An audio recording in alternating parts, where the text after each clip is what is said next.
Hey Odin, guess what we're doing today? Nope. We're making another cocktail, another New Orleans cocktail. This is cocktail à la Louisiane, which is French for Louisiana style. So it's basically kind of a riff off of a Manhattan, but with some more New Orleans flavors. We've got some rye, we've got some sweet vermouth, we got some Benedictine, and you know that's my favorite. And of course, it wouldn't be a New Orleans drink without some Peychaud's bitters and some absinthe. So let's make it.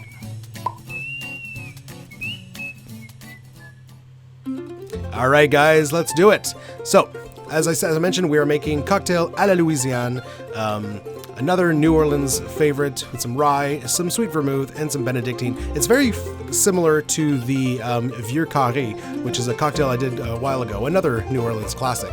I love these New Orleans drinks. They're so good. They're all kind of like riffs off each other, but they all have their little variances. So this one's going to start with an ounce of rye whiskey. I'm using Rittenhouse. Figured use an American rye for an American drink. But if you have a nice Canadian rye, that would work just as well. We're then going to do 3/4 ounce of sweet vermouth. I'm using de la Rouge. You know, it's a French drink. French vermouth, right? There's no real reason to what I'm choosing. It's just what I had. And after that, we're going to do 3/4 ounce of Benedictine. It's one of my favorite liqueurs. It's so nice. It's sweet, it's herbal, it's spicy. Just a really fantastic liqueur. All right, so 3/4 ounce. And this is going to add a nice sweetness to it. So the sweet vermouth and the Benedictine will sweeten it and add it so much depth of flavor. After that, we're going to do 2 dashes of absinthe. So that's going to add a little bit of anise flavor, but not overpowering. And then about 4 dashes of Peychaud's, because this is a New Orleans drink. It wouldn't be without Peychaud's bitters. This is a staple of New Orleans cocktails, and they're so good. All right, let's fill our glass with ice. This is obviously a stirred drink.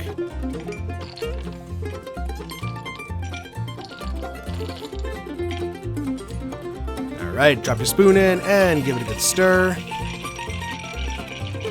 Good 20, 30 seconds. I don't count revolutions. Some people will literally count revolutions, say like, you want to do 65 revolutions or some shit like that.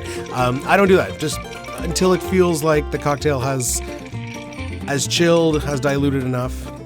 The more you do, the more you get the hang of it. We're serving this in a chilled Nicanor glass. That one's been in the freezer, so it's nice and frosty. And get your julep strainer and pour it into the cocktail. You can serve this on the rocks. Sometimes I serve this on the rocks with a nice big ice ball, but today I felt like serving it up. And we're going to garnish with some nice Luxardo cherries. And there you go, cocktail à la Louisiane. So it's very much as you'd expect. It's like a Manhattan. It's very rye forward, but then you get that nice sweetness from the vermouth and the Benedictine and all those nice herbal spicy notes. It's really good. A great sipper.